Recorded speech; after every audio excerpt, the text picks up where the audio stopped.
Bom, pessoal, a gente vai comentar hoje sobre algumas aplicações de alguns agrotóxicos e o tema que a gente vai incluir hoje vai ser um pouco dos herbicidas, né? O tema ZERB vem do termo controle de ervas daninhas, né?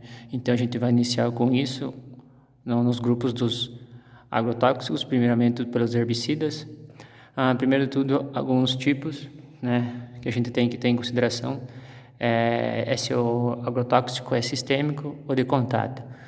Quando o agrotóxico é sistêmico, pessoal, quando você utiliza a aplicação dele, a partir de um contato superficial na folha, né, diante de todas as condições ideais que deve ter uma aplicação de agrotóxico, esse agrotóxico é ingerido pela planta através do sistema foliar, né, através das folhas, né. Então entra em contato com o seu xilema e milena, fazendo a circulação da planta, então ocorrendo a morte. O de contato, né, pessoal, ela vai só necrosar acontecer a morte, né, da área que o agrotóxico teve o contato. Então ele não entra no sistema circulatório de seiva da planta, né. Então o sistêmico é de mais fácil aplicação. Algumas questões sobre a aplicação é o que é a clorose e necrose. A clorose nada mais é que uma morte superficial da planta, o começo do amarelamento dela, das folhas. E a necrose é o nome dado pela morte final, né? A destruição de da planta, de todas as partes, entre a parte foliar e a parte radicular. Então a necrose é a morte final. Uma parte importante é o chamado meristema apical, pessoal. Quando você utiliza um agrotóxico, né? Cada um dele tem a sua quantidade de dias de função, né? Para acontecer a necrose. Você aplicou lá e, digamos, está 10, 14 dias com a aplicação e você tem dúvidas que o efeito foi eficaz no controle da erva das aninhas, você vai nesse sistema aqui, num exemplo, que eu utilizei um exemplo no erva daninha. Essa parte que está em vermelho aqui é como se fosse o chamado miolo, né, o meristema apical. Se você chegar aqui e puxar esse meristema apical e ele soltar inteiro, for de fácil maneira de você retirar esse miolo dele, significa que essa planta já está no sistema de necrose final, então a tua aplicação do agrotóxico aconteceu, né, com eficácia. Nos herbicidas, a gente tem algumas classificações dos herbicidas, né? Vocês têm um documento já que eu mandei no Google Sala de Aula lá sobre os herbicidas, tem uma classificação. Cada um desses grupos aqui representados no quadro tem explicação de todos os nomes comerciais dos produtos que a gente utiliza, tá? Tá bem especificado lá. Só vou comentar um pouco com vocês aqui como cada um é. O primeiro, a CCase, né? Ele é um grupo dos sistemas dos herbicidas que ele é mais utilizado nas gramíneas, né, pessoal? Então ele impede a síntese de lipídios, né, e a formação de membrana nas folhas. Com isso, ocorre inicialmente a clorose, né, com amarelamento, morte parcial, e logo mais depois a morte do meristema apical, que é o que eu acabei de falar ali. Então aconteceu a morte do meristema apical, houve o controle já. A ALS. LAS é um tipo de herbicida que ele controla, ele é um inibidor de aminoácidos, né? Os aminoácidos são algumas proteínas que possuem na planta, né? A valina, a leucilina, a isolecina, entre outros, mas principalmente são essas três, né?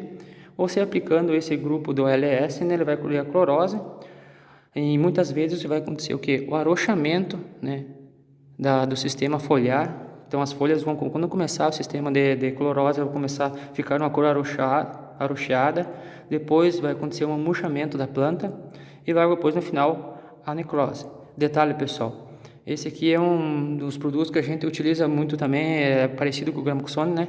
Então, quando você utilizar os produtos da classe do ALS, você não pode incorporar junto com o 2,4-D, tá? Porque se torna incompatível e você não vai ter eficácia nenhum dos dois produtos. Fotossistema 2, ele corta o sistema de transporte de elétrons, né, do quinora A para o quinora B, né, cortando esse transporte de elétrons, vai acontecer o quê? Vai acontecer um acúmulo, tá, de lipídio das proteínas. Acontecendo esse acúmulo, vai acontecer uma obstrução naquele lugar. Então, com isso, vai acontecer a clorose e a necrose. Quando você aplica tanto o sistema 2 ou o fotossistema 1, normalmente, para você ver um dado significativo já desses dados de clorose e necrose, a necrose é em torno dos 14 dias no mínimo, tá? Fotossistema 1, ele é bem parecido, né? Ele corta o transporte de elétrons, né? Mas ele tem uma enzima, né, que ele reduz a ferroxidina, né? E nesse tipo é o que a gente bastante, esse grupo de fotossistema 1 é o que a gente utiliza muito, pessoal, na dessecação pré-colheita, sabe? Quando a gente desseca o soja, o feijão, tá? Esse tipo de culturas mais leguminosas para você conseguir fazer uma colheita quando, digamos, a cultura não está de perfeito emparelhamento para você fazer a colheita, ou quando você quer acelerar, né, a colheita a fim de uma visão de tempo, ou a visão de um efeito climático, ou também de uma safrinha. Fotossistema Protox, ela tem a Lemib, uma enzima Protox, e como ela inibe essa proteína, com a essência da luz pela fotossíntese de oxigênio, né, pela fotossíntese, ele forma na planta, ele forma um oxigênio reativo. Esse oxigênio reativo ele se torna tóxico, né? Quando ele acontece isso, em torno de 5 dias ocorre uma necrose muito rápida, então a morte muito rápida da planta. Caroteroides. Ele acontece o que? Uma oxidação da clorofila. O que é essa oxidação da clorofila? Os tecidos da folha, né, é formado por clorofila, as partes da folha, visivelmente para nós. Quando a aplicação desse tipo de grupo, acontece o que? A parte, em vez de amarelar, como quem conhece pela necrose normal, ela começa a ter um branqueamento, então as folhas ficam brancas, tá? É o que a gente mais conhece, né? Como os tradicionais, né, secantes que a gente trabalha, né? E com o efeito disso, até o tecido apical, o meristema apical, se torna bem branco, bem visivelmente branco. Microtúbulos, né? Ele acontece o que? Uma inibição da divisão celular. Então a gente vai, como as plantas, como nós seres humanos, ela acontece uma divisão celular que ela vai se multiplicando. Essa inibição desse grupo de herbicidas, ela como se realiza uma mutação na genética da planta. Então ela forma novos genes, novas divisões celulares, mas todas essas divisões celulares estão o quê? Estão com má formação, com defeito. Ocasionando isso, a planta não consegue mais ler seu código genético e acontece a necrose e a morte da planta. Mimetizador de auxina, né? Ele é um produto que possui, né, na sua aplicação uma auxina sintética. Ela causa desbalanceamento na auxina no sistema genético da planta, né? Então, com isso, ela acontece o quê? Como ela desbalança toda uma proteína, né? Ela acaba tendo um desarmônio, né? Um desbalanceamento no sistema genético dela e acontece a morte. Um produto bastante utilizado, que é desse grupo que se enquadra na gente contém, é o 2,4-D. Então, seria isso alguns dos principais grupos que a gente tem dos herbicidas.